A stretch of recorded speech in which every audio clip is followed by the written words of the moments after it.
Yeah, I figured as much. On the leave tonight, I'll turn it on. Thank you. Good evening, ladies and gentlemen. Welcome to this meeting of the Council of the Town of Oakville. I invite everyone in the audience to rise and join Council in O Canada.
Please be seated.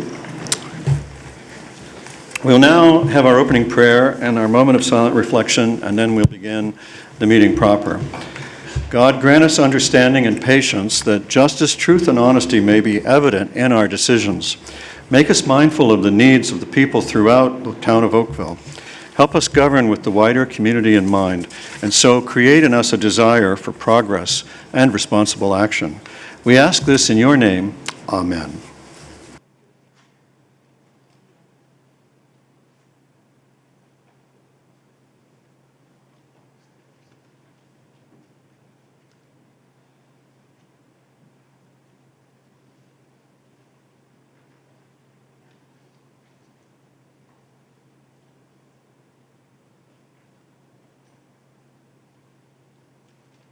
Thank you, everyone. I see that we have no regrets for this evening's meeting.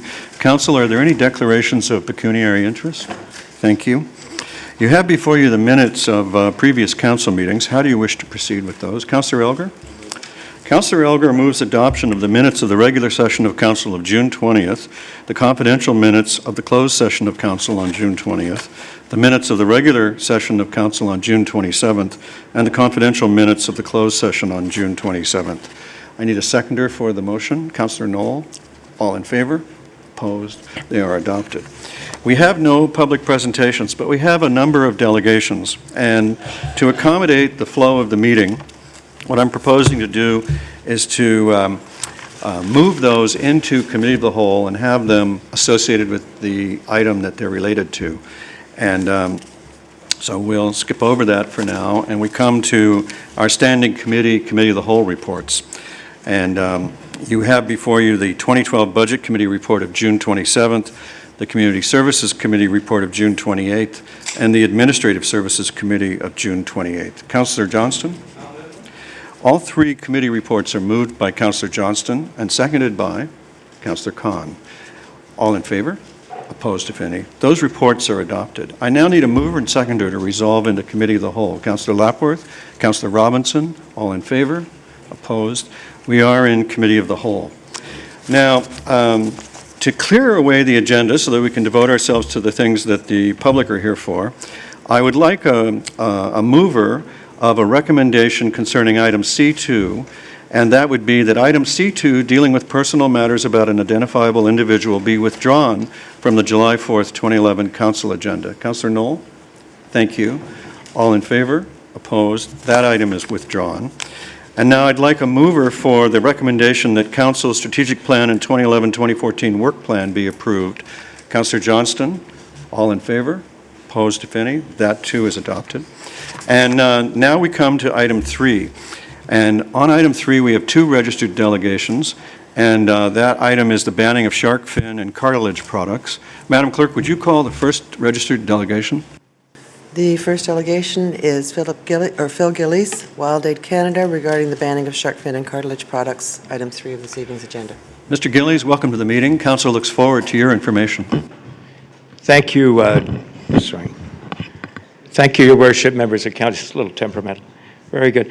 Thank you very much, Your Worship. My name is Phil Gillies. I'm here representing Wild Aid Canada, which is part of the worldwide Wild Aid Conservation Society.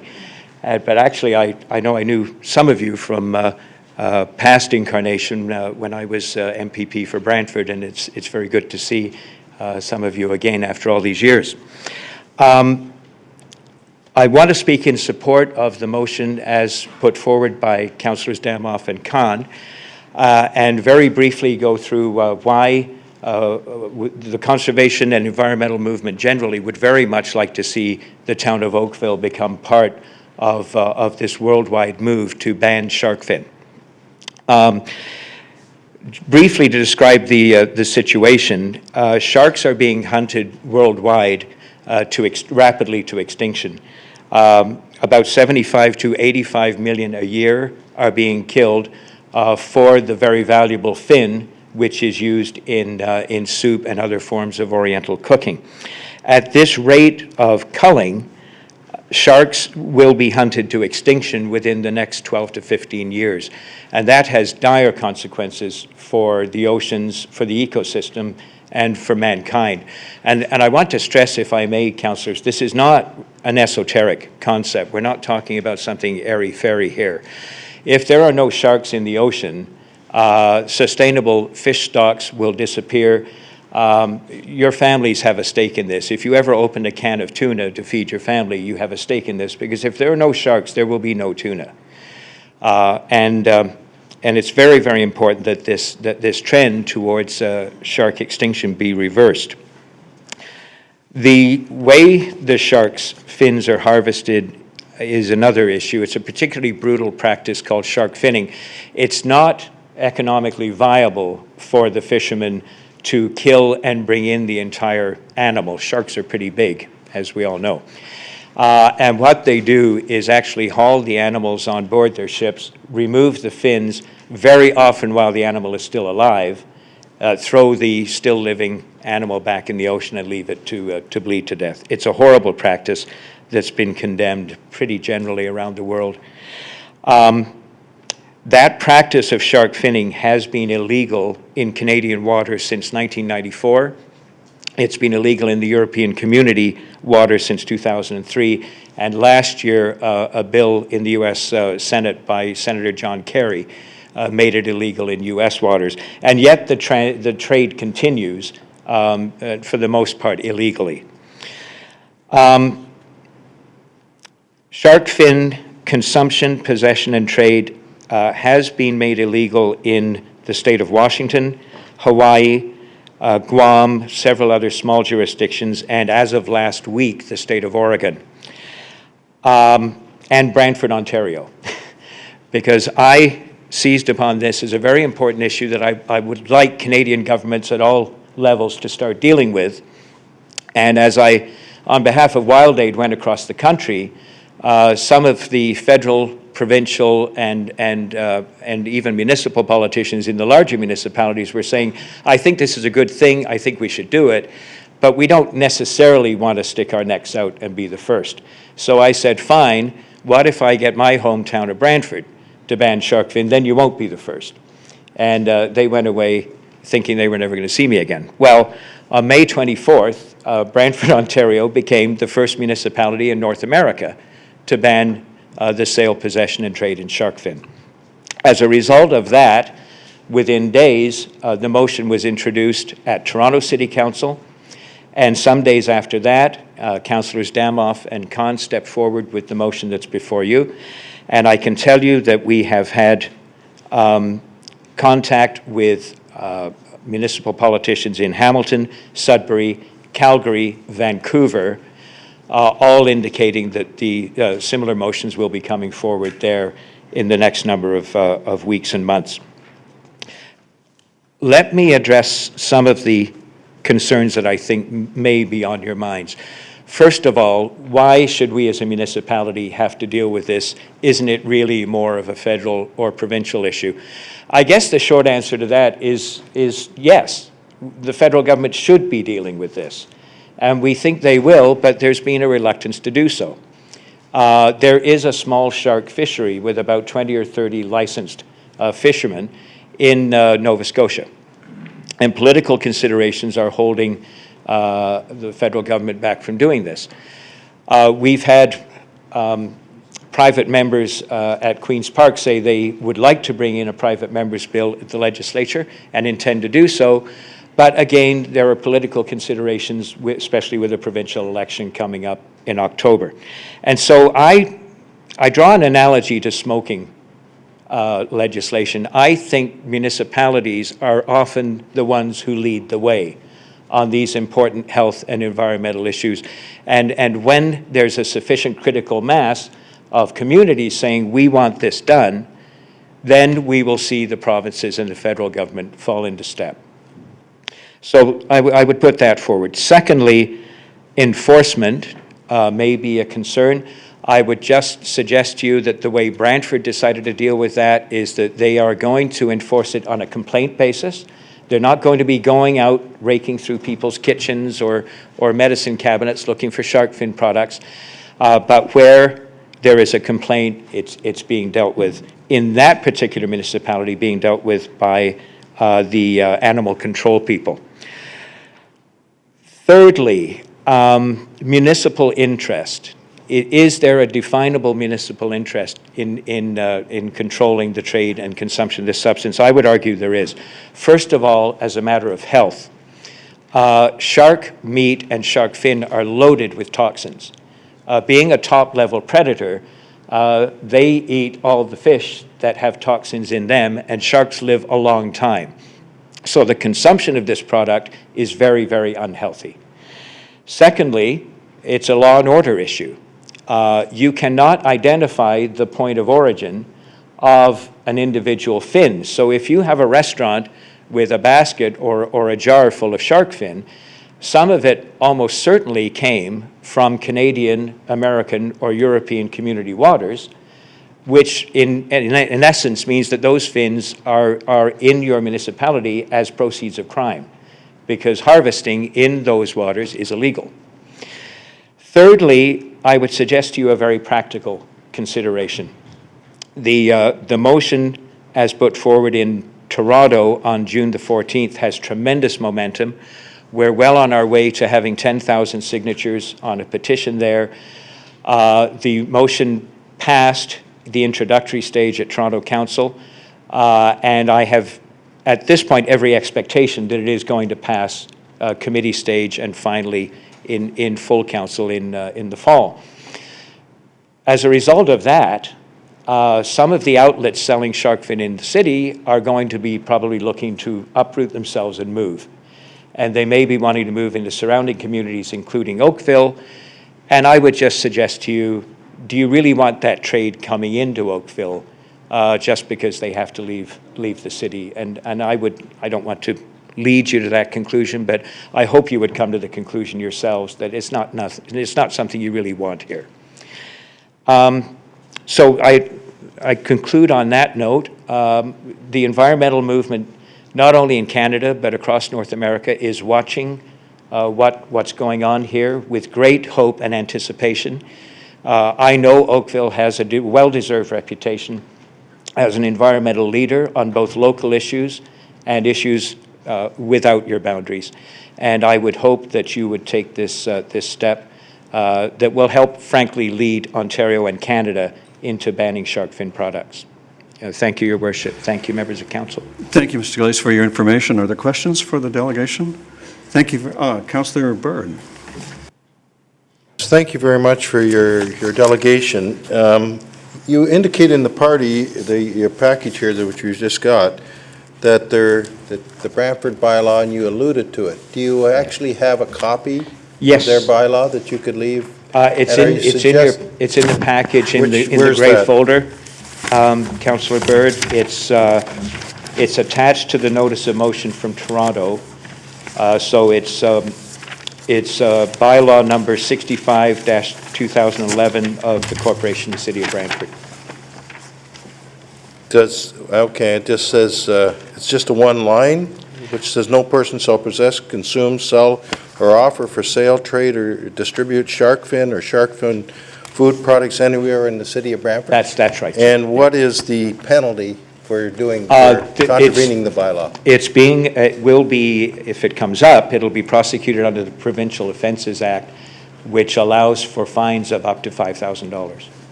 Up to $5,000, and so therefore, provincial offenses, but you're leaving it up to animal control, which is the Humane Society? Yes. And they will lay a charge presumably, or tend to? Yes, they will lay a charge upon complaint. Upon complaint? Right. Okay, thank you very much. Now, I should stress, Councillor Bird, Brantford decided to go with wording, as you read it, shark fin or shark fin food products. Their feeling was that with shark cartilage being present in so many health food capsules and so on, that would be almost impossible to regulate, because it could be the 20th on a list of 25 ingredients on some bottles. So they made the decision, what we're really going after here is the shark fin, Right. as used as a food product. And I want to follow, I realize you said there's various orders of government, and we've chosen this because obviously you think this will be the most effective. And it refers to here in the bylaw, and I thank you very much to my colleague for providing it. It says to amend Chapter 206 of the City of Brantford Municipal Code. Now, is that different than the municipal act that would govern most other municipalities? Do they have No. authority to do this? No, our understanding is that the legislative authority does exist under the municipal Under act. the municipal act to Yes. do this? And Absolutely, and of course, it was researched before introduction in Toronto, because the City of Toronto Act is somewhat different Right. from delegated authority under the Municipal Act. Right. But it seemed to pass muster And there, they're, too. both the City of Toronto and Brantford, I believe, are in single-tier municipalities, unlike Oakville. We're in a two-tier system. And we've Yeah, decided that we have... Well, Brantford does fall under the county of Brant for some things, but for these purposes, you're correct, it would be single tier. Okay, and there was presumably a legal staff report accompanying this bylaw? Yes. Okay, thank you Yeah. very much. Thank you. Thank you, Councillor Bird. Thank you, Mr. Gillies, for your information. Thank you. Madam Clerk, the next delegation, please. On this item is Wendy Perkins on behalf of Shark Fin Free Oakville regarding the banning of shark fin and cartilage products, item 3 on the agenda. Welcome, Ms. Perkins. Good Council evening. looks forward to your information. Thank you, Mayor and Council, for attending to this issue tonight. My name is Wendy Perkins, and I've long been connected to the waterways of Oakville, mostly through paddling, with first the Burloak Canoe Club, and most recently as a founder and commodore of Wainui o Kanaka Outrigger. In that capacity, I've become familiar with issues facing water and water bodies worldwide. Our spot in Wainui Oakville, Canoe Club Oakville, is downtown on 16 Mile Creek. It's a spot where Oakville has done a fine job of preserving access for the Canadian heritage sport of paddling. We recently hosted a successful Paddle for the Planet, raising issues of water awareness locally.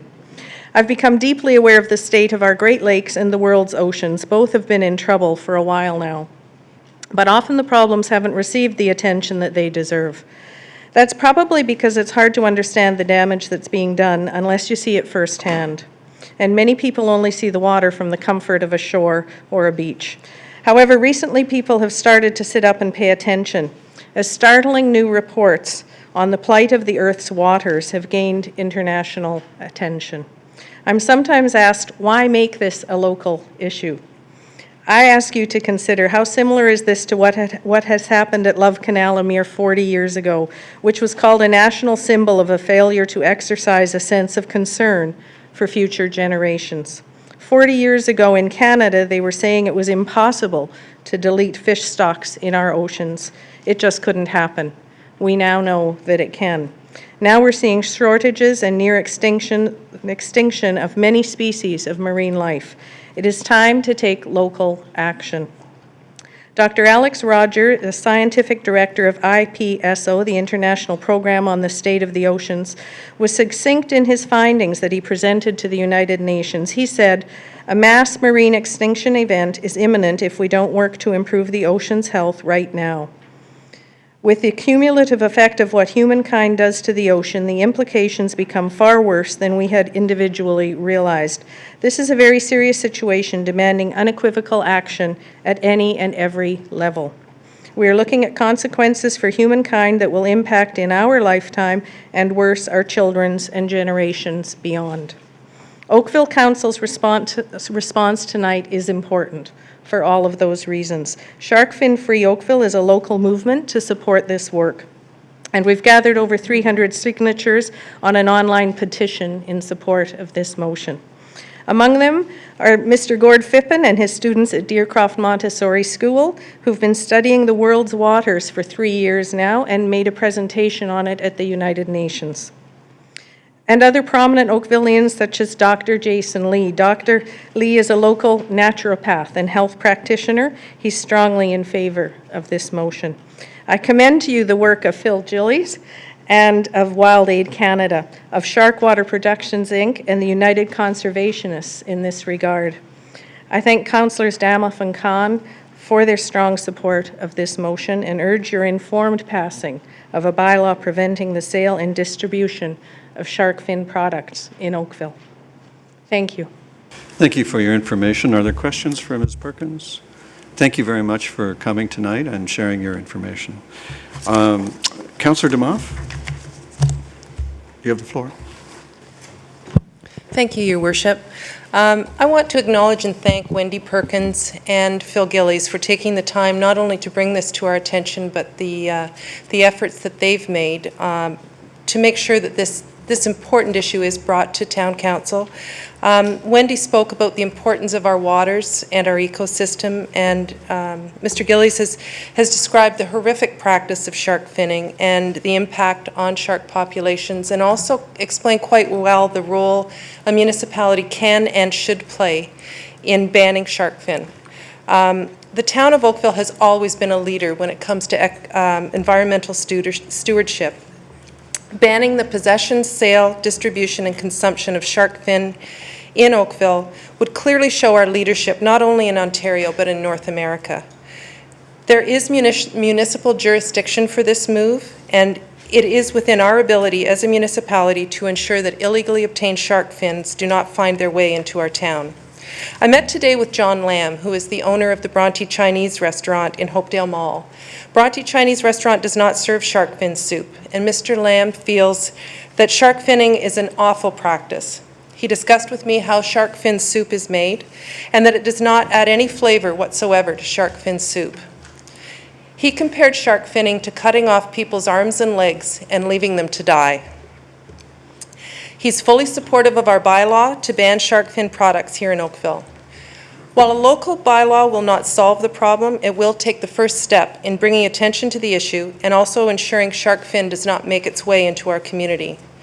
I've been asked before why now, and my answer to that would be why not. If we wait until sharks are extinct, it will be too late. Councillor Khan did not hesitate when I asked him to second this motion, and now I'm asking for the support of my colleagues on council by passing this tonight. We will be encouraging Environment Canada to take action to prevent the needless extinction of sharks and preserve our oceans. We'll be encouraging the region of Halton to take action to preserve Halton residents' health, and we will be directing town staff to take action to ensure a shark fin-free Oakville. Thank you. Thank you, Councillor Demoff. Councillor Khan? I don't think I'm going to add too much more to this issue. Mr. Gillies, Ms. Perkins, and Councillor Demoff have already spoken eloquently on the matter. But I do want to point out that Oakville has always been a leader. We were leaders when it came to the banning pesticides, air quality bylaw, and this is just another initiative that we're taking. And what we've often witnessed is other municipalities have followed. Oakville is cognizant of the fact that when we act locally, we affect globally. And I am confident that our small measure today will pay off international dividends. Thank you. Councillor Elgar? Thank you very much. I just want to actually comment on Wendy Perkins' presentation, and she touched on it. And it has to do, it's the International Earth System Expert Workshop with regard to the state of the oceans we have in our world. And it just was released in June 20th of 2011, and I would ask everybody if they would take the time to take a look at that report. It's pretty shocking as to what's happening out there in our oceans throughout the whole world. And I thank her for referencing it. Thank you, Councillor Helgar. Others? Seeing no other debate, I wonder, I'd just like to ask the mover and seconder what their intentions are around cartilage, given the remarks of Mr. Gillies about the prevalence of cartilage in various other products. This will be coming back to us. I'd be happy for staff to take a look at that, and if they recommend that it be removed, we can do that. Okay, thank you. With that, I'll call the vote. All in favor? Opposed, if any? That carries. All right. Next up is our, there's one other item I wanted to dispatch, which was C1. I didn't get a motion for C1. You just need to receive C1. Pardon? You just need to receive C1. That's right. So I need a motion to receive item C1. Council. Councillor Adams, all in favor? Opposed, if any? C1 is received. All right, that clears the deck, finally. And we will now turn to, I propose that we will have a staff presentation, then delegations from the public, and then we'll confine it to table, and council will debate and make a decision. So is staff ready with their presentation? Mr. Mayor, Mr. Bouillon will be making the presentation this evening. Mr. Bouillon, council is all ears. We look forward to your report.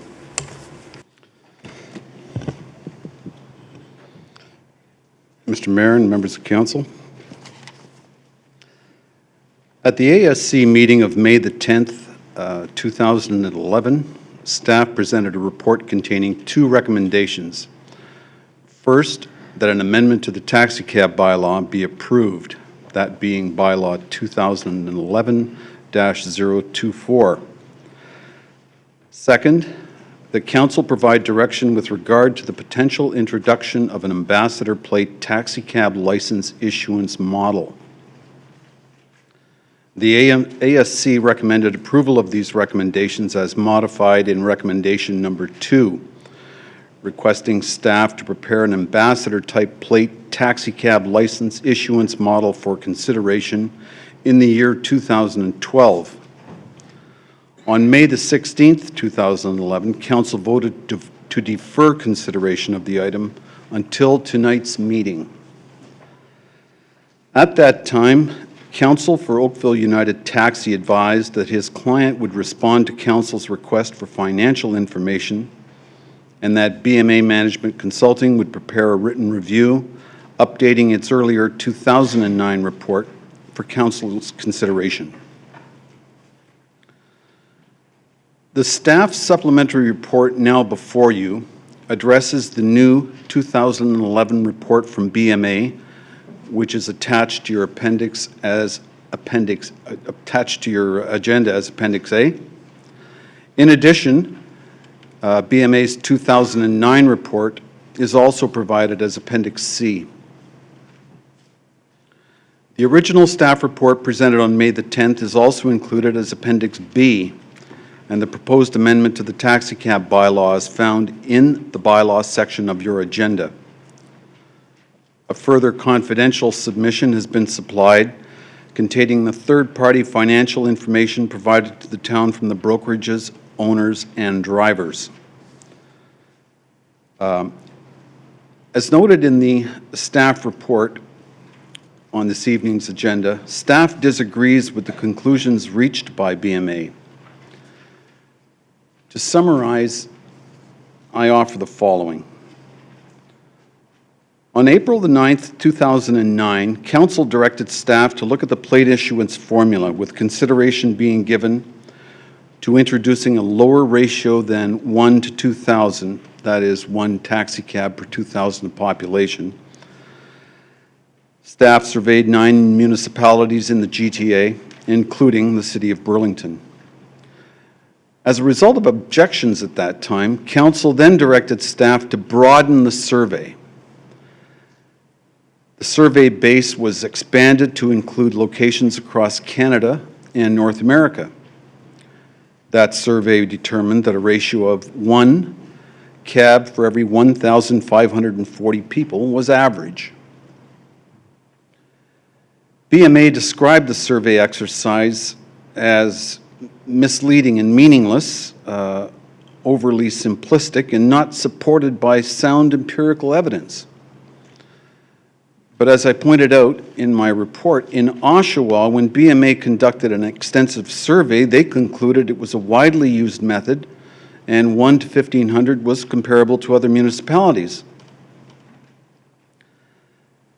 Further, when they conducted a review of the City of London's taxi industry, they commended the advantages of using a ratio to population, claiming it was simple to administer, transparent, and took into consideration growth in population and the need for additional service to accommodate growth. Points that Council was trying to make when it sought the same answers through a survey that was broadened to include Canada and North America, and United States, all of North America. BMA is now urging Council to return to a formula system that was in place back in 2001. This is the same formula system that they portrayed in a report to London as guesswork and advised London to stick to its practice of releasing plates based on a ratio of taxicabs to population. They also added that the taxi industry doesn't trust other issuance models. They prefer a ratio to population, taxicabs to population. In his letter to Council, dated June the 20th, 2011, Mr. Para stated that any suggestion that BMA's report should somehow be discounted because it was prepared for Oakville United Taxi was without merit. However, it can't be overlooked that the author has tailored a number of his conclusions based on data specifically supplied by the client, Oakville United Taxi, who are known to be opposed to any decrease in the ratio. In terms of the financial information distributed confidentially, staff can only note that we are unable to verify the information supplied. It would have been preferable to view actual tax return information in order to make a more knowledgeable evaluation. Finally, staff questions why Burlington has been chosen as the ideal comparator for Oakville when the taxi industries are so dissimilar.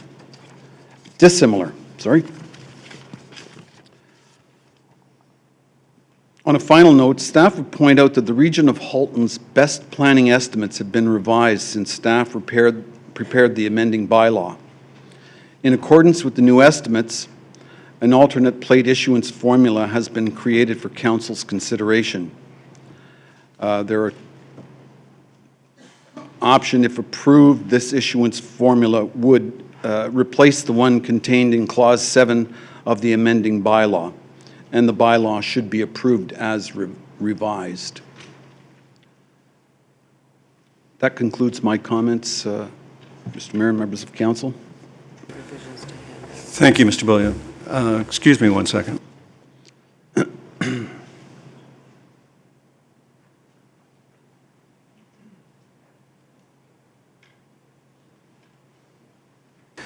All right, Councillor Knoll. Thank you, Worship. Thank you for your presentation, Mr. Bullion. I just have a question. I have two questions. One is with respect to your comments about Burlington and the dissimilarity between the communities. I wonder if you could expand on what you mean by that, because the way that I look at it is that the issue is number of plates, the demand for service, and so why would the ownership model have any bearing on the distinction between the two models, our model and their model?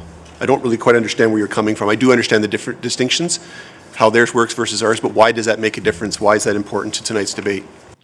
Well, if you're looking at volume, through you, Mr. Mayor, If you look at the city of Burlington, every cab is operated and held by a brokerage. There are no private owners, independent owners, if you like. In that regard, the city cab drivers or operators in Burlington cannot lock runs as it's known. If you take a particular Burlington taxi this morning and you're pleased with the driver and you're pleased with the ride, the cleanliness of the car, etc., if you say, I wish I could have this cab every time, that's not going to happen. But in Oakville, that can happen, and it does happen. Runs are locked. Drivers have preferred customers that they service.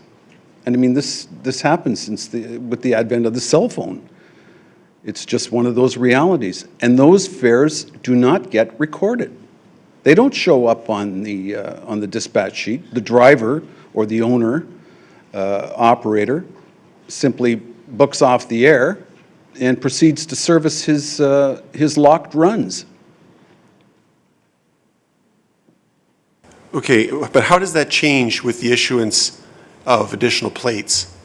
I'm just at a loss. I understand that there are those differences, and I fully accept everything you just said, but how does that, how are we supposed to, what advice do we take from that in terms of this decision this evening? All I'm saying is there are an awful lot of runs out there that you will never see recorded. So when you're looking at a so-called decrease in taxi traffic, you'll never see those figures. So where are they? They're clearly in Burlington. You know how many rides are dispatched. But in terms of taxi traffic, there's a lot of traffic going on that never shows up in statistics. Okay, I'm just going to, one last supplementary on that, and then I'll let this one go. If the bottom line is the number of rides delivered satisfactorily to customers and the wait times are reasonable, then why does any of that matter in terms of us as a legislative body, in terms of wanting to, I don't understand why that justifies the increase in plates. I understand there are obviously some other maybe licensing or legislative issues there that would be inherent in every jurisdiction where there are independent plates, but how does that impact the consumers or safety for residents of Oakville? How does that impact the customer, which is ultimately who we're governing for? Right, and what you're looking at, Councillor, through you, Mr. Mayor, is why, if we have these factors that influence the taxi industry, population, demographics, citizen surveys, etc. If we have this system, why don't we use it?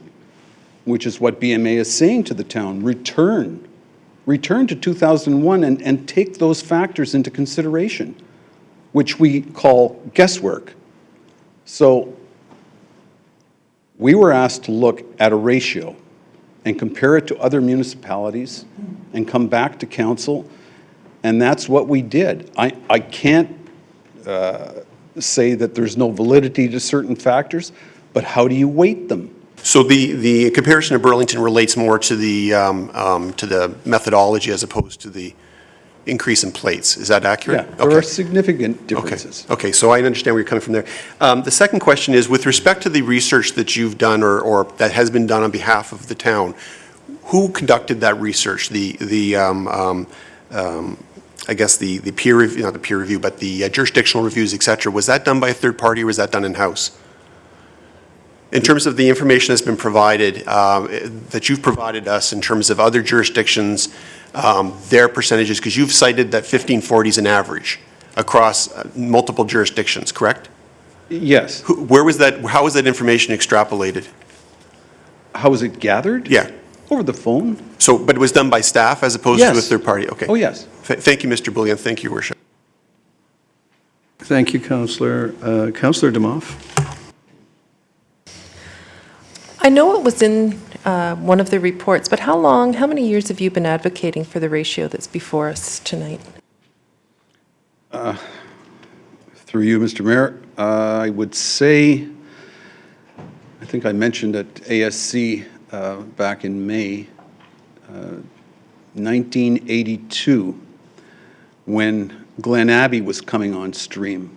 I stood before council and recommended a 1 to 1,500 ratio to respond to the concerns that were brought forward and also to take advantage and be ready for the growth.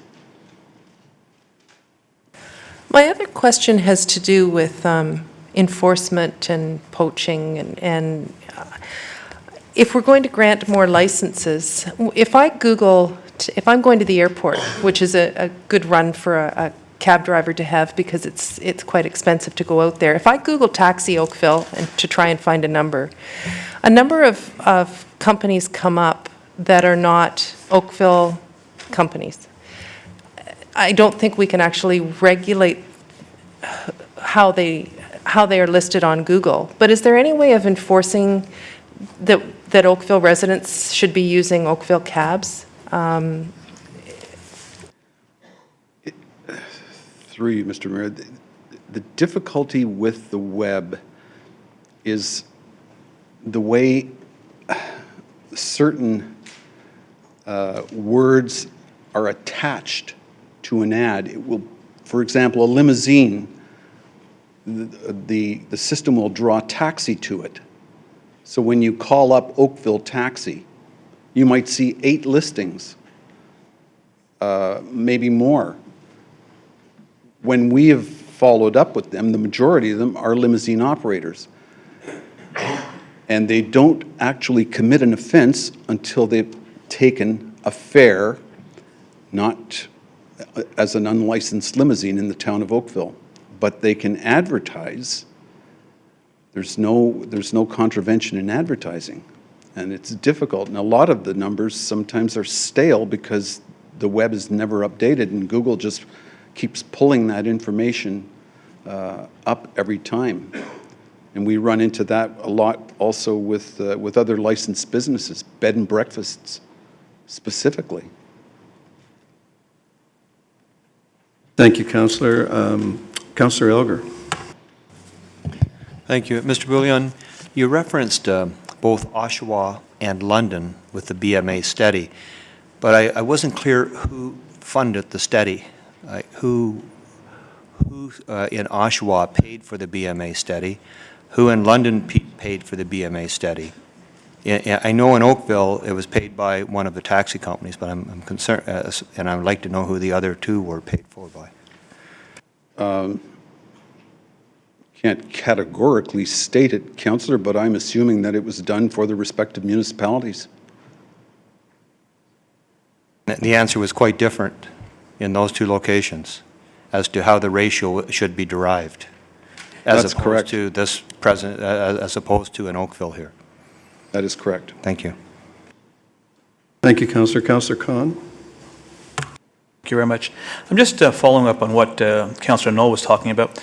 I'm familiar, obviously, with our model where you're on a waiting list, you pay a prescribed fee, you wait your turn, you have to do a certain number of hours, and when the population increases, you get a plate.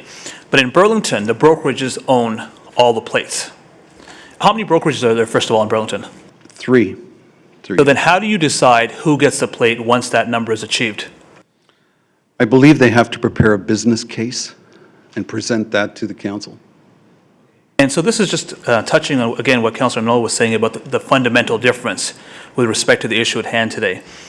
The way I look at it, there's 2 streams of income from in this industry. One is the actual fares itself, and the second is the resale value. And obviously, the lesser the amount of plates, the higher the resale value. That wouldn't be a factor in Burlington, would it not? Given the fact that there are no individual owners that will benefit or actually, be deprived of some sort of gain because of the change in quantity of plates. That is correct, Councillor. You also, in your report, you said that you received some financial information. And without violating any sort of Privacy Act, can you provide a synopsis of that? appreciate that you can't speak about individual financial information, but perhaps our clerk will jump in. You may be able to give a general average of what the earnings are.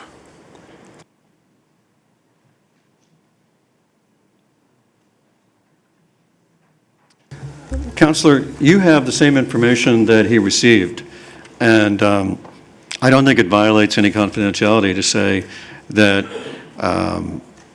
you know exactly what the answer to that question is, and under the conundrum we're in on this confidential information, as nice a rhetorical question as that is, I don't think it's in order, given the circumstances. Fair enough, and that was one of my concerns. That's why I was deferring to the clerk.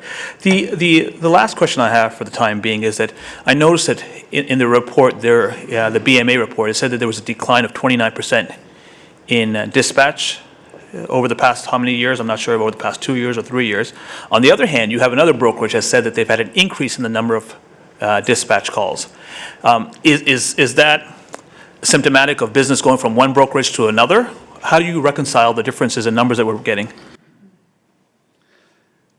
That is one conclusion that could be drawn, Councillor, that competition is creating a loss in one and an increase in another. Councillor. Councillor Adams. Thank you. Could you comment on how many licensed limos we have in town?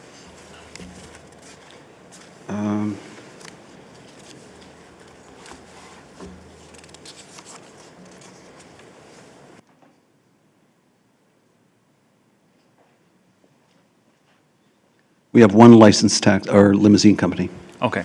And how does that compare to other communities in terms of licensed vehicles? Now that I recognize there might be lots of unlicensed vehicles all over the GTA, but in other municipalities, how many, for example, Mississauga, do they have 4 licensed limos, or are there way more? Way more, Councillor. Or, and places like Vaughan and Burlington, are there, does Burlington have 1 licensed limo, or are there way more? I'm not sure what the numbers are in Burlington. Okay, so sufficient to say, we have virtually no formal limo service really in Oakville, apart from one company, one vehicle actually. And there's clearly a business being had throughout the GTA in the limo world. And so our taxi industry is, by virtue of the lack of the limos, also the limo business in a way. By and large, yes. Okay. The other question is a simple one. You said something about new ratios based on updated BPEs. Can we have copies of those? We have them to distribute at the appropriate time. I don't think we're there yet, but Okay. Madam Clerk, you want to hand this out? Thank you. That's all.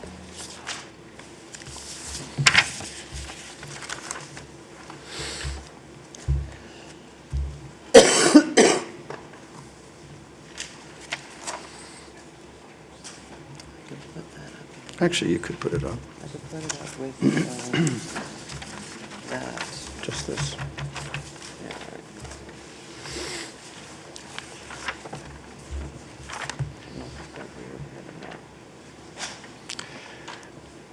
If we can fire up the overhead, I'm speaking to the technical booth, and it looks like they were waiting, because boom, there it goes.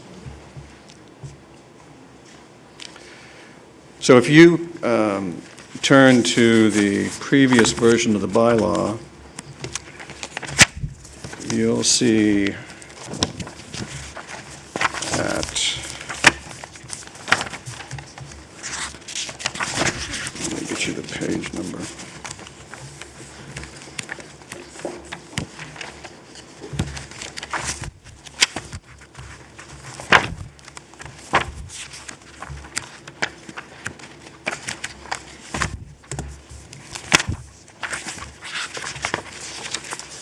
This page 174.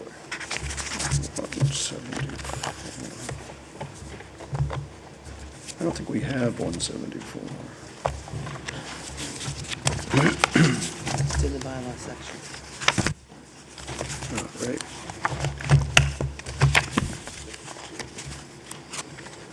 Right. Your worship, All if right, I- so council, if you go to page 174 in your bylaws, does everybody have that? The numbers on the screen and that have been distributed to you by Mr. Bullion and the clerks shows you the requisite changes being proposed here. And the chart, so the ratio numbers are the ones that would change in the bylaw. The rest of the information is for illustration, which would show you the number of taxis in any given year and the number that would increase in any given year. All right? Councillor Adams. Can I just ask one final clarification? Given that we've passed May 31st of 2011, given the way the bylaw reads, assuming this was, assuming option B or option A, whichever is passed, I assume we would immediately issue the plates of 2011? Yes, and if I could just, through you, Mr. Mayor, to Councillor Adams, a minor adjustment in the screen you've got in front of you. Technically, there are 92 cabs currently, 92 sedans, and 6 wheelchair accessible. Using this formula, on the first row, the actual number of plates released would be 5, not 6.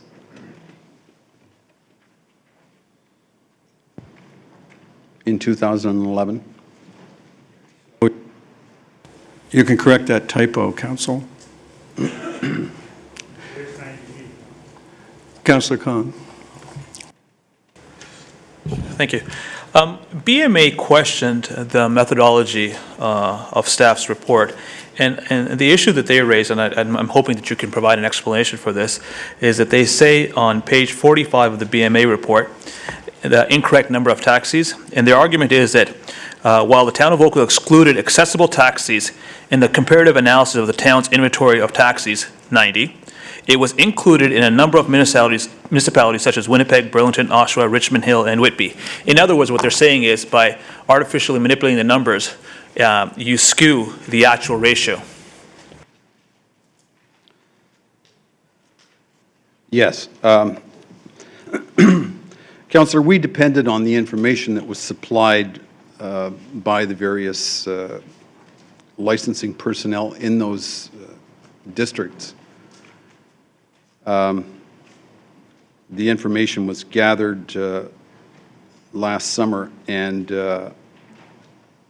I can't say that there may have been some differences in the actual taxi cab to population ratios in the cities that were highlighted by BMA. Specifically, I believe it was Winnipeg and Edmonton. But I don't think it significantly skews the numbers. We weren't even instructed to bring those municipalities in, and without them, there's a maybe that the ratio was even lower. No, and I do appreciate that. The inference that's drawn is that the town manipulated the numbers, and what you're telling us is that this is information that you relied on from other municipalities. Totally, yes. Okay. And Councillor Elger. Thank you. Through you, Mr. Mayor. Mr. Bouillon, you said, when I look at the numbers, I know you said change 6 to 5, and that's good. But then the other number is 97, and I thought I heard you say 92 sedans and 6 others, which gives me 98. Should that be 98 instead of 97 also? Our practice is to leave those 6 handicapped ones out. Well, So then we for got 92, or do we have 98, or what do we have? 92 plus the 6 handicapped. Which gives, well, somehow 97 doesn't fit right now, anywhere. Okay. 97 is what you would go to from 92 if you add 5. And then away you go. You add 7 to 97, you get to 104. You add 8 to 104, you get to 112, and so on. Does that help? It sure does, because I was having trouble with the math Okay. here. So it's 92 plus the 5 gives me the 97, and then That's we right. roll. All right, Councillor Knoll? Thank you, Worship. Following up on a question that Councillor Khan asked, and I'm sorry that I'm asking more questions about Burlington. I hope that you have a bit more information that you can share about this. Councillor Khan asked a question about the value of plates and how that's different between Oakville and Burlington. Presumably, in Oakville, you buy you get a plate, and at some point you can sell that plate, and that's been an issue that we've been dealing with for years here. But in Burlington, because all the plates are owned by one company, theoretically the plates aren't on the free market. But my question is this: even though the individuals do not own the plates in Burlington, can the brokerages, if they hold the plates, still sell the plates? Or can they sell the company or a certain number of plates? How are plates transferable in Burlington, or are they? They're not transferable, through you, Mr. Mayor, to Councillor Knoll. They would be returned to the city, and the next person who wants them would build a business case for them. Okay. So if ABC Taxi, for the sake of another name, in Burlington were to sell the shares of its corporation to another individual, would the taxi plates go with that sale of business, or would they stay, or would they go back to the city? On approval of council. So there is a transferability then through a legal method of changing ownership of a corporation? With no value to the plates. Okay, well, that's, okay. There'd be a value to the corporation, though. Councillor Khan also asked a question about the shift of business between the two brokerages in town. And the question was asked to speculate whether that has something to do with the change in competition. Was there a shifting of plates lodged with one brokerage moving to another brokerage? Was that a factor in that change in business?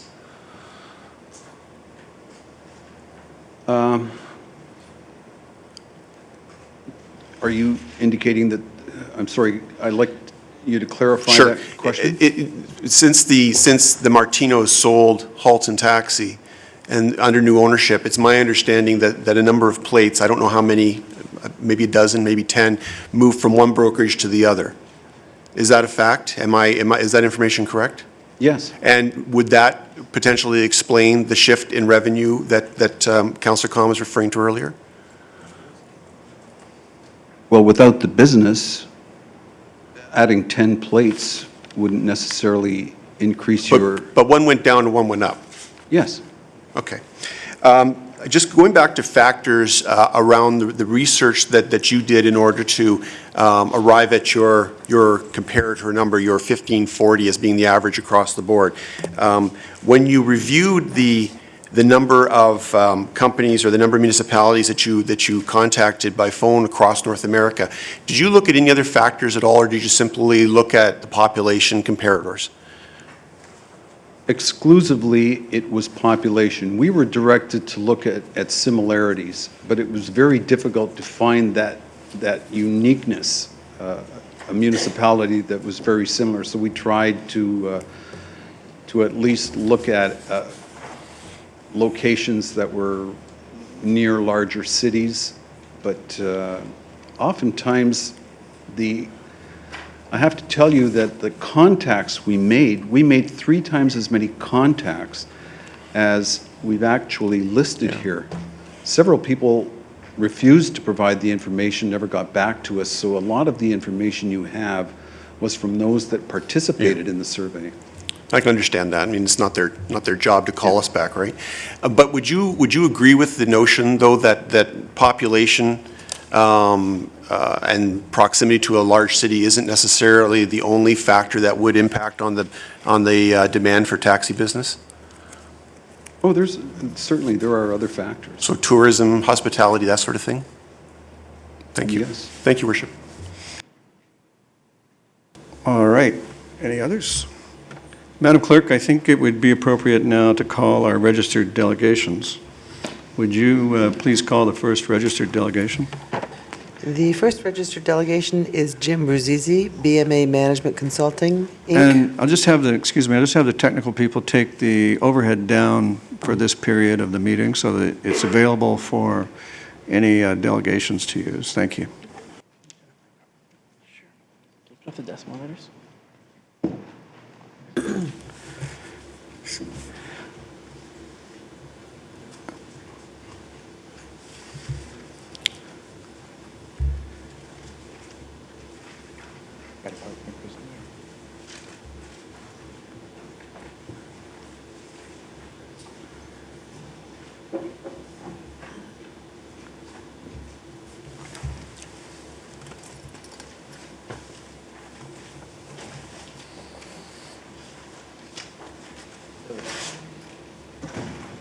Oh, here we go.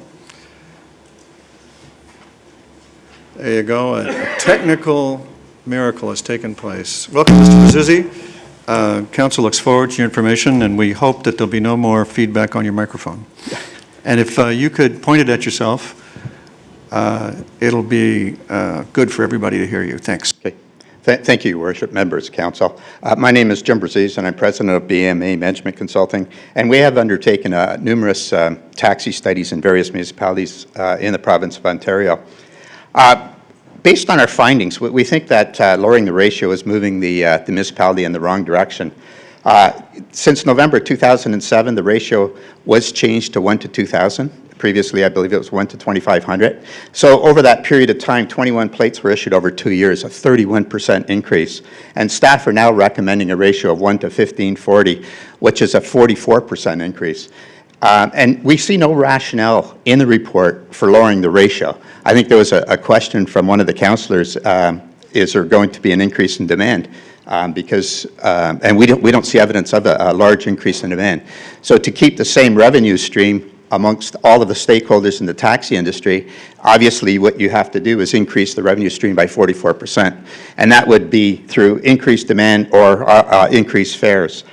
And once new plates are issued or released, it becomes virtually impossible to reverse the decision. So it's an important decision that Council are making this evening. And as you'll see through the presentation, they'll have a negative impact on all stakeholders in the taxi industry, including customers. This is just a graph showing that what's happened through the years, and you can see from this graph the population ratio has decreased, and then staff recommend further decreases to 2015. It's really important to achieve the right balance. The International Association of Transit Regulators state there's no single formula for determining the ideal number of taxi cabs. And research, they go on to state that research reflects that regulators must consider a wide range of factors impacting demand before making a decision on the appropriate number of taxi cab plates. That, in fact, is the methodology we have employed in the other municipalities that we have conducted business for. We have also included in your package this evening, just to make sure that words aren't taken out of context, excerpts from these other municipalities. So the important point to illustrate here is that you have to get the base correct. So you have to determine what are the factors that affect the demand for taxi cab service, and then come up with a plate to population ratio. Once that is established, then to maintain going forward, then we recommend maintaining that population ratio. But again, you have to look at the wide range of factors affecting demand before coming up with the initial ratio. And as part of the process, we also undertake due diligence, and extensive consultation is during the course of our reviews. And that consultation is virtually with all stakeholders in the industry, cab owners, brokers, driver focus groups, and customers. So some of the factors to consider that affect the demand for service is obviously the usage patterns, the number of calls that are dispatched, wait times, customer satisfaction, presence of an airport within the vicinity, weather conditions, especially when you get into some of the western municipalities, income levels, demographics, private vehicle ownership, population, availability of parking in Central District, public transit usage, and tourism and commercial activities. And again, if you look at the excerpts from our report, these in fact are the factors that we did consider when coming up with the initial plate-to-population ratios for the various municipalities. And in the course of evaluating those factors, you'll also see that we have different plate-to-population ratios in each of the municipalities. And the reason being is because the demand characteristics are different within each of the municipalities. And when you look at other consulting firms that are heavily involved in the taxi industry, Hara and Associates, TTLF, and Dr. Ray Mundy, that's in fact the approach that they take in coming up with a plate-to-population ratio. The total number of trips dispatched per vehicle has declined over the last 5 years by 29%. And in addition to that, so obviously there's less revenues that are being generated. At the same time, the taxi industry are experiencing tremendous cost increases, especially obviously in the cost of gasoline. So again, if you're releasing another 40 plates without a corresponding increase in revenues, this will further exacerbate the financial problems that are being experienced in the taxi cab industry. When we looked at the demand characteristics in the town of Oakville, what we found is that you have higher income levels, in fact the highest in the survey, high private vehicle ownership, average senior population, high availability of public transportation, low usage of public transit. In fact, you're the second lowest in the survey. Burlington, in fact, was the lowest. And there's been a slight decline in transit ridership in Oakville. So the analysis shows that Oakville's demand characteristics reflect a lower than average demand for taxi cab service. And in fact, those demand characteristics are very similar to the demand characteristics that we saw in the city of Burlington. In terms of customer impact, increasing additional plates with no increase in demand will erode the quality and standard of service, and we've seen evidence of that across various municipalities that in fact have raised the plate-to-population ratios without doing the prudent review. There's difficulty in the industry of retaining qualified drivers, declining vehicle quality because of loss in revenues, and drivers end up battling for most convenient fares. So in terms of customer service, instead of an increase in customer service, in fact, it results in a decrease in customer service. Dr. Ray Mundy, world-renowned expert in the taxi industry, PhD, study after study concludes that driver wages suffer, fares increase, and poor service results from a greatly enlarged number of cabs. This, in fact, is a situation in Vaughan. The most recent staff report says Vaughan may be the comparator for the town of Oakville. What we're seeing in Vaughan right now, there's an over 10% reduction in driver renewals. So in other words, drivers can't afford to continue driving. So they're not even renewing their license. And the driver applications have decreased dramatically as well. So again, if you can't keep properly qualified, trained drivers, this impacts the quality of service.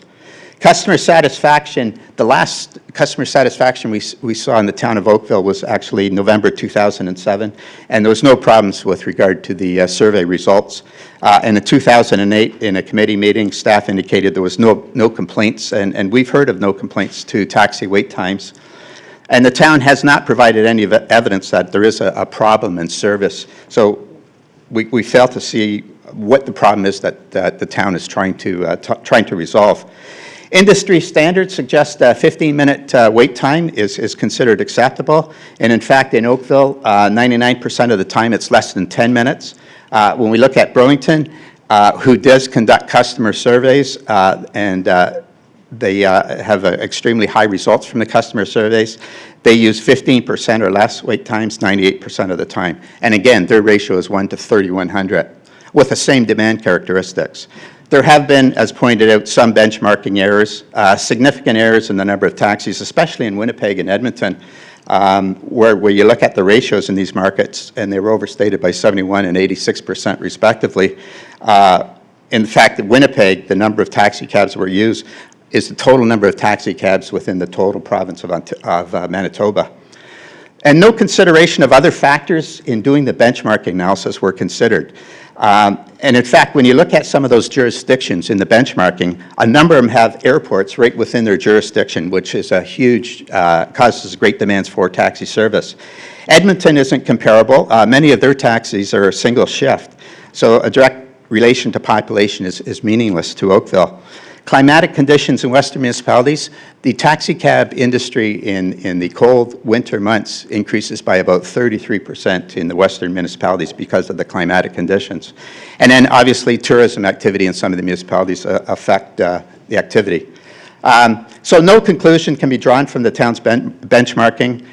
Expanding the comparator group with no rationale or inclusion does not improve the benchmarking, so it shouldn't be the sole basis for decision-making. It doesn't consider the quality of service. And our analysis, again, indicates that Oakville's market is the most similar to Burlington when you look at demand characteristics. And Burlington's ratio is 1 to 3,100. Why not Vaughan? Vaughan is being recommended as maybe your best comparator. There are quality of service problems that should be looked at before you make Vaughan as a good comparator. There's a proven problem with regard to driver income. As I mentioned, there's a 10% reduction in driver renewals. There's a contract with the school boards that Taxi has that generates $100,000 per month for the taxi industry, and in Vaughan, and versus that's $8,000 to $10,000 in Oakville. In 10 of the Vaughan taxi cabs are exclusive, can be used to pick up passengers at the Toronto airport, which generates significant volumes of activity. And then another generator in Vaughan is Canada's Wonderland. And I think my time is up. So it's basically, I think I covered off the points I wanted to cover, and my summary just sort of summarizes those points. All right. Well, thank you very much for your information. I'm sure that there's questions, though, for you. Councillor Elgar. Thank you for your presentation. I guess I'm a little concerned from a credibility point of view that when the City of Oshawa hired you back in 2001, when I checked it out, and you said the ratio that works is where we're trying to go, and that was golden in Oshawa. It was golden in London. And yet, when a different company, not the town, hires you, all of a sudden the ratio is extremely bad. I'm having a lot of trouble with that. It's from a credibility point of view. And again, what I want to reiterate is the process that we follow. And in terms of the process, one of the things that we try to do is determine the demand characteristics. In the case of Oshawa, the demand characteristics are much different than Oakville. Income levels are low. There's higher demand for various reasons in the town of Oshawa for taxi service that you don't have here. The number of vehicles owned by private households is less. There's a lot of factors that affect that. The city of Oshawa, at the time of our study, had a 1 to 1,500. Part of the study also included doing extensive consultation with the public and all of the stakeholders in the industry. And what we determined at that time, that the 1 to 1,500, yeah, it does work for the demand characteristics for the City of Oshawa. And the same thing for the City of London. We went through an extensive process to come up with the review of the demand characteristics. And again, the demand characteristics there's certain characteristics that generate taxi volumes. The airport's right there. And there's other factors that affect London's demand for taxi service that you just don't have here in the town of Oakville. So it required a lower rate to plate to population ratio. Thank you, Councillor. Councillor Knoll, did you want next? Yes, thank you, Your Worship. I wanted to, you sort of covered off the majority of my line of questioning in responding to Councillor Elgar's questions, but I just want to ask you a little bit more about demand characteristics. When we talk about the various factors that you take into account when you are calculating an appropriate ratio, I mean, I get a sense they're significant. How significant? Like, what sort of weighting do you give? For example, we talked about Vaughan. The Canada's Wonderland is in the top 5 tourist destinations in Canada, not just in the GTA. So how would you weight something like that versus any other factor? So how does that whole process work? In terms of coming up with basically the biggest criteria is the customer satisfaction surveys. And again, looking at that and looking at getting statistical information from each of the brokerages and looking at average wait times and wait times. And we look at wait times through the course of a week, a month, a year type thing, because obviously there's certain times, periods during the day where use of taxi is like bar closings, for example. Use of taxi is quite extensive. So we look at all of those factors. But I think probably one of the most important factors is customer satisfaction. Okay, so that's an interesting point. So in this particular case, you're relying largely on historical data the town's providing vis-a-vis the customer service satisfaction and our in-car comment card reports. I assume that was the sum total of the information the town provided? The only information that I was able to see on the town's customer satisfaction survey was a survey conducted in 2008. So that was the public opinion survey? Yes. Have you had a chance to review the in-car customer satisfaction survey that we did? And I can't remember the year. We did it over the course of a year or two, I believe. You haven't seen that? I haven't seen the results Okay. of that. In other jurisdictions, so in this particular case, you've got some information that you pulled off, I guess, assume off the web, or perhaps you got a copy of the survey from staff. In other jurisdictions, when you've been asked to come in and calculate an appropriate ratio and give advice, what kind of inputs are you getting in those cases? How are you getting your information about customer satisfaction, about wait times, those sorts of things? And as a comparator, how are you getting them here? Yeah, what we do is extensive consultation. So what we do is we make sure that there are surveys. We look at all of the information at the brokerages, the statistical information. We have focus groups with the stakeholders in the industry. We have drivers focus groups. We have brokerage focus groups, owners focus groups. So an extensive consultation process. And this process would presumably be sponsored by the municipality? Yes. In order to achieve an appropriate level of taxi service for their community? That's correct. Okay. And one of the things that municipalities obviously have to consider is health and safety, because that's one of the primary reasons for regulating the industry. And what we found in a lot of other studies, when you issue too many plates and you take revenues away from the system, there's a deterioration, in fact, of standards and deterioration of cars and mechanical condition and that type of thing that you want to be careful of. Okay. Moving back to other factors, though, so we know that income levels have a significant impact. The lower the income, the higher the demand. We know that when we heard about some of the other impacts that you referred to in your presentation, how would what are the other more significant impacts in terms of look at a municipality like London? Well, how would London differ from Oakville in terms of those demand characteristics? The airport was one.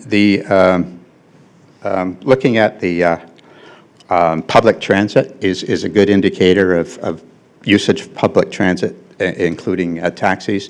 The ridership levels are a lot higher in London than Oakville. Income levels are a lot lower. Tourism is I think, higher. When we look at the tourism statistics, it's higher in London. They have a large number of hotels, and I think I mentioned the airport. How would a higher public transit ridership dictate more taxis? It's an indicator, and again, when people use public transit, they tend to use all forms of public transit, including taxis. It's just, again, one of many of the indicators. How does employment factor into this? So municipalities with more actual jobs in town versus out of town, how would that factor into things? That also is obviously a factor, where, and in the case of Oshawa, where they have the GM plant, there's a large number of jobs right in town, so they're not going out of town to work. And I think there's a large number of people in the employment base in Oakville that actually go beyond the borders of Oakville, so they need private transportation. And just last thing, can you tell us a little bit about BMA in terms of what qualifies you to make these presentations and why we should actually put stock in a report from BMA? Through you, Your Worship, we've been in business for about 11 years now. Our primary focus is actually we work with municipalities. 99% of our business is working directly with municipalities. We have undertaken 5 major taxi studies in the province of Ontario for major municipalities: Oshawa, London, Windsor, Markham. We also did some work in the taxi industry in Hamilton. During the course of those studies, we've gained extensive knowledge, and in fact, we are recognized by the International Transit Regulators Association. A couple of our reports have been published and are well recognized by that association. Thank you, sir. Thank you, Worship. Thank you, Councillor. Councillor Khan? Thank you very much for your presentation. I was actually going to ask you the question that Councillor Knoll asked about how long you've been engaged in the industry. You said that you've been engaged for 11 years, but prior to that, were you also involved in the industry? No, prior I was a municipal employee. Okay. You also said that 99% of your work has been with municipalities. How often have you been retained by brokerages? Actually, just twice. Just twice. Was that both for Oakville United? Yes. Okay, so you've never been retained by any other brokerage firm? No. Okay.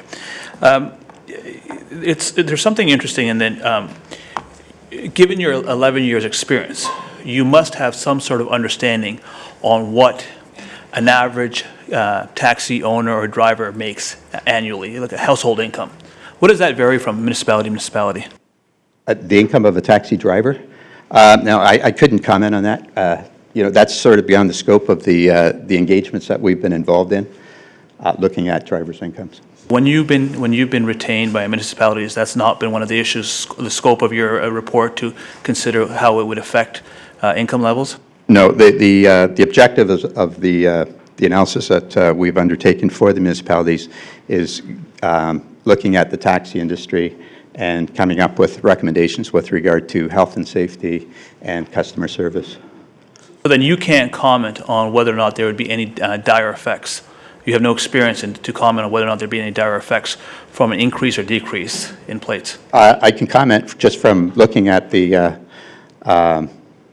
just from sort of a common sense perspective. I'm not asking for anecdotal evidence. I'm talking about from experience and empirical evidence. Empirical evidence? Well, if you're going to increase the industry by 44% and you're not going to increase the revenues, obviously there's going to be impact someplace. I appreciate it, but you don't have any experience on this. You've never consulted anyone with respect to household income. I've never consulted anyone with respect to household You've never, income. sorry, you've never been engaged to consider what the effects are going to be on income.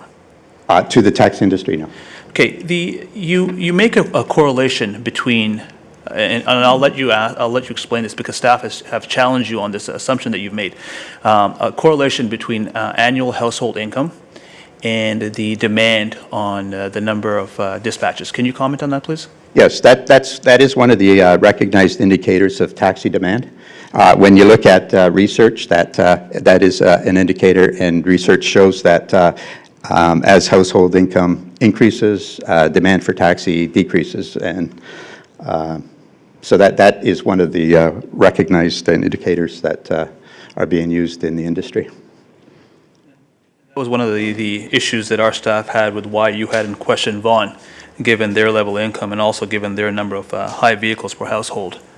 But you've already explained it, based on Canada's Wonderland, is why you discounted, not considering that municipality. I guess it boils down to what you have to do is look at the demand characteristics within your own municipality, and then from that determine the best plate to population ratio.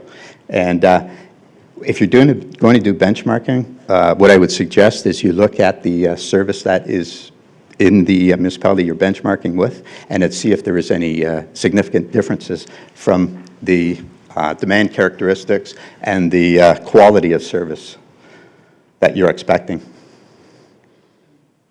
Lastly, I want to touch on something that Councillor Elgar talked about, was about your inconsistent past statements.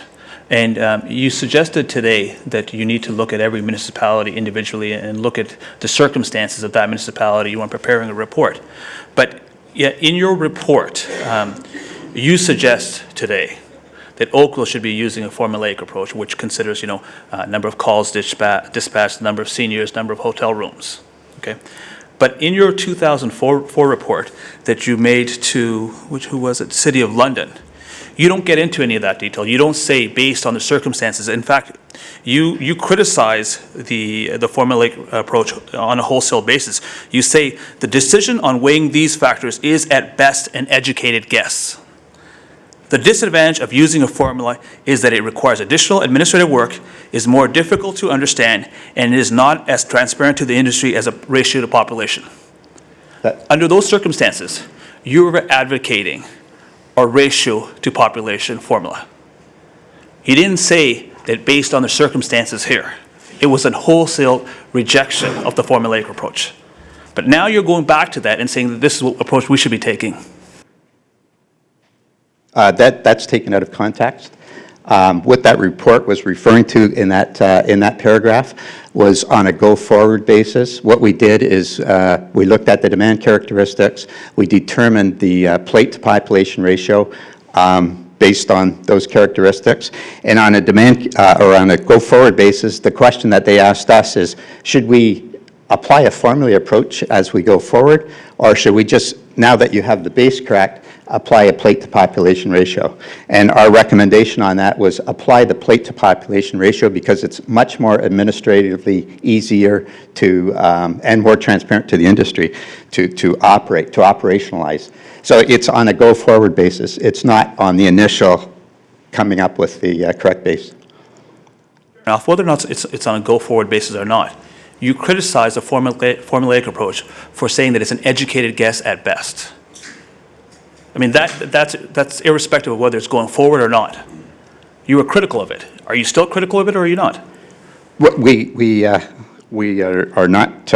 We're critical of it in the sense that it's too cumbersome to continue to do on a year-over-year basis. Thank you, Councillor Khan. Councillor Demoff. I had, over this side of the only women, I had two questions to do with the City of London. I actually grew up there, and I heard you reference that London had an airport, and we do not. And yet, if you live in the West End of London, it takes you just as long to get to the airport as it does from Oakville to Mississauga. So I think London's a much bigger city. So it's a little bit out of context to say they have an airport and we don't here. The difference in the airport in London is taxis are allowed to pick up at the airport, and in Oakville, the taxi industry in Oakville is not allowed to pick up at the Toronto airport. But we can drive out there. Yes, that's correct. And then the only other thing was the transit ridership there. There's a university, so transit is heavily used by the university students. So again, that's skewed a little bit high in terms of transit ridership compared to the town of Oakville. Actually, that's a good point on the university. It's also, the university actually is a demand factor that is looked at in determining plate-to-population ratio. There is quite heavy usage, actually, with students at universities. But they also get U-passes and get free transit. So having a university student of my own, I know he prefers taking the free bus. Councillor Demoff, thank you. Councillor Johnston. Thank you, Mayor. Just one question. Most of my questions have been asked, and at the appropriate time I've got some questions of staff.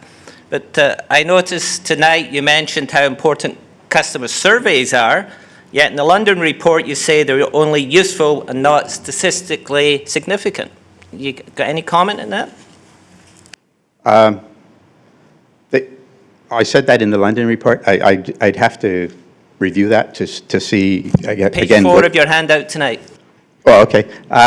Well, actually, I can't remember the circumstances surrounding that, frankly, in London, but they are used. It may have been in London that we didn't get a good statistical response, not a statistically significant factor. I'm not sure. Thank you, Councillor. Second time, Councillor Knoll. Thank you. I'll read you that quote because I think this is an important fact. You said, while not statistically significant, the customer surveys were useful in understanding the overall impressions of the taxi cab and limousine industry. Can you respond? That is exactly what I'm saying here tonight. Yep. It is useful. So it's a factor in the overall Exactly. analysis. Okay. Responding to a comment or a question from Councillor Khan, I just want to be clear. Was taxi driver slash brokerage slash owner income ever part of your engagement in this particular case? Were you analyzing that? Was that a factor in your recommendations? No, it was not. Has it ever been? No. Should it be? No, I think it should be looking at demand characteristics. Right. So it should be strictly the demand. Yeah. And whether or not, one driver makes this much or that much, that should be irrelevant? Irrelevant. Okay. In terms of Vaughan, I know your presentation ended as you're talking about Canada's Wonderland. I don't want to leave the impression that the only significant demand characteristic difference between Vaughan and Oakville is Canada's Wonderland, although an awfully fun one. Were there other significant differences between Vaughan and Oakville? Yes.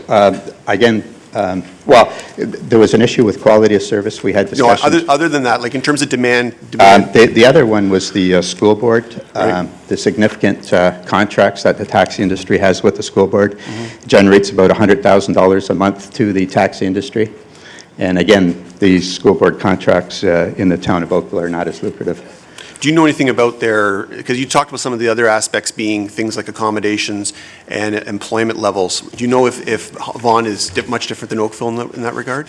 I don't believe they're significantly different in those instances, but again, there's a few things that obviously affect demand. Okay. I just want to probe a little bit on this issue, this comment around it's been characterized that you've dismissed the formulaic approach. And I just want to probe into that just a little bit here. So the way I understand it is that in London, you conducted this pretty substantial analysis of the industry, right? So would that would be considered a baseline in terms of approaching the issue on an go-forward basis? That's correct. Okay, so in fact, there was a formulaic approach applied based on very extensive research that would be used in future years to review the situation. That's correct. And would there be a recommendation to maybe update that on a periodic basis? Yes. Again, research indicates that you probably should look at it every probably 5 years. Okay. Just to see if the demand characteristics. And should that be municipalities' responsibility, do you think? As a regulator, I believe so, yes. Okay. Talking about, again, the demand characteristic you refer to in London with respect to the airport, I mean, it's not, sorry, Pam, it's not much of an airport, but, and I guess it's growing, but the fact is, so you talked about the fact that there's two-way fare potential to London Airport.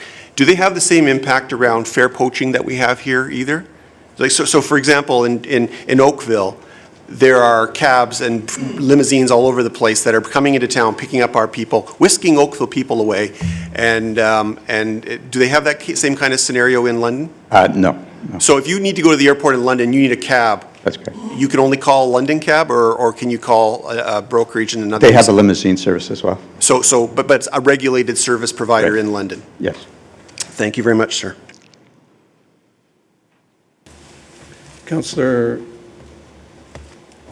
God, are we going back to Councillor Elgar? Yeah. Councillor Elgar.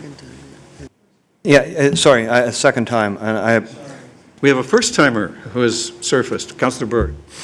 Yeah, I did want to follow up on what you're saying here, and as I understand, and I agree with your report over page 6, where you say the appropriate ratios of taxi cab requires careful consideration of many factors. I agree wholeheartedly. Well, following up on there, and then on the slide that we have above us here, indicates that, I guess it's the last 3 words, that you've indicated that going to this ratio is not fiscally sustainable. Yet you indicate, wouldn't growth, I'm trying to get the basis that we're talking about here and what the impact of 5 cabs would be on the fiscal sustainability of the existing industry and how you feather the appropriate number to provide adequate revenues per the existing cabs and that we don't cannibalize their gross revenues. Now, you're saying you've never done a study that would estimate what gross revenues are, but you've come up here with a conclusion that adding how many cabs were 20 some cabs makes the whole system here in Oakville fiscally not sustainable. Now, how do we square that circle? When you look at the industry, when we reviewed all of the information, we don't see any problems that need to be addressed with the taxi cab ratio. And in fact, with the ratio, as you increase in population, you're naturally going to increase the number of taxis. So what we fail to see is, because there's a lack of evidence, what we fail to see is that what is the problem that you're trying to address? Why do you consider that you need additional taxi cabs at this point in time? We don't see any evidence that it is required. So again, what's the problem? Well, I guess the concern that most people have is trying to get that balance, and I think people are concerned about maintaining the fiscally sustainable current taxi, yet add to it, and because we have a waiting list of people would like to start tomorrow, presumably those are on the list, and we're trying to feather those in. But you've indicated here that weather is could jeopardize the fiscal responsibility or the gross revenue of the industry, attractions, airports, and population. All those things affect the possible gross revenues of the taxi industry, but to have no idea what those are. You have a rough idea what was the gross revenues? Let's take London beginning, and what was the impact of your recommendations to add or subtract on that gross revenue a year later? Do you have any idea? What ended up happening in London, it coincidentally worked out to the ratio that they had in existence. And again, you look at the demand characteristics. If we don't see any evidence that there's going to be a huge surge in demand over the next 4 or 5 years. And so why do you want to increase the number of taxi without a demand? And obviously, right, by doing that, there's a limited pie, if you like, unless you increase, right, fares.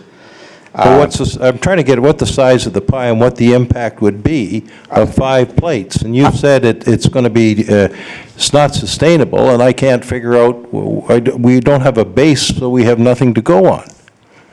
Is that a fair assumption of what you're telling me? I guess what we can point to is other research in other municipalities that have significantly increased the number of cabs and what happened to the industry.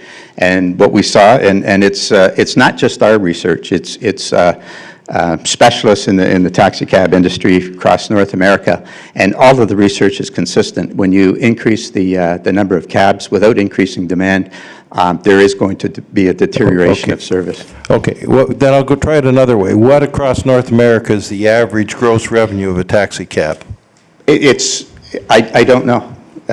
Again, you want to look at demand. You're trying to provide a service to a customer, so you're looking at demand and providing an adequate service to a customer. I think it's irrelevant, the income of the taxi cab industry. Well, I don't see where that enters. We have a rough idea what the base cost of maintaining a cab, but okay, you're the consultant. I'm just asking the question. Thank you very much. Thank you, Councillor Bird. Councillor Elgar again. Thank you. I guess when you compare it to London, Ontario, and I guess I was a little shocked. I did some research. I found out the public transit there is only 7%, pretty similar to Oakville for public transit usage. It's not way higher because of the university. You're saying that town everybody takes public transit. Doesn't happen there either, apparently. My concern is exactly what Councillor Bird is talking about. Why do we not have any idea of what makes a taxi industry sustainable? You have no idea what the income should be from a taxi driver. You have no idea what the costs are. And yet, you know we don't need any plates. And yet, if we can add another flood, why not throw another 100 plates at it? And it still has no impact financially on anybody. Like, how can you leave out the fundamental issue of why we have people saying, we want plates, we don't want plates, when everybody knows it's about the sale price of the plate and the income to sustain the taxi industry here? I think that's irrelevant. I think what you're trying to do is satisfy customer demand. And if you have issues with regard to customer satisfaction, by all means, you should be raising the plates. But you shouldn't be raising the plates because you want to take income away from the existing industry. I don't see that as a rational approach. If we have calls from people saying they've waited 45 minutes for a cab, is that an issue? That's an issue. That is an issue? That's correct. Thank you. Councillor Cohen. Thank you very much. When Councillor Elgo raised it, Councillor Knoll also raised it about incomes being generated, and you're saying it's irrelevant. And I might have agreed with you. I might have agreed with you that it is irrelevant.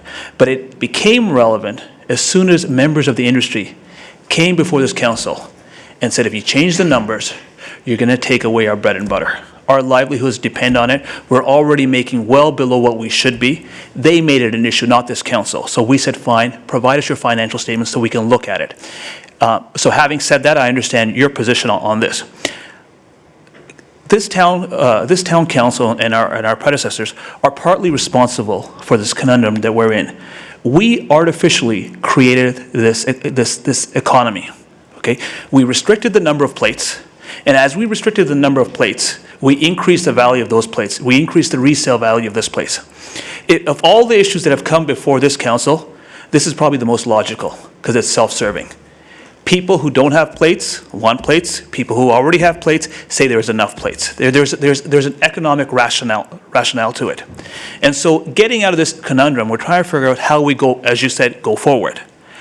What are your views? You've been in this 11 years. What are your views from all the different municipalities that you work with? And I'm not talking about brokerages. You said you worked with 99% with municipalities.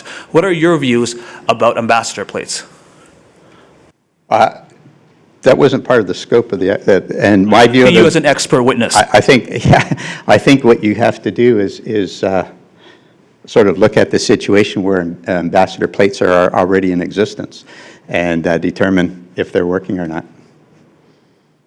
That's a very polite way of trying to tell you that you don't get to turn somebody else's witness into your witness. But in all fairness, he's coming before this council as someone who has certain expertise in the industry, and we're allowed to ask him questions on his expertise. And he's given you a very gentlemanly answer by saying, go look at those places.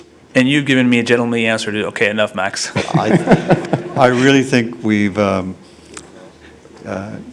we may have exhausted ourselves at this point, and I wonder if there are no more questions, if we might thank Mr. Brzezzi for his extensive information. And Madam Clerk, you could call the next delegation. Thank you very much, sir.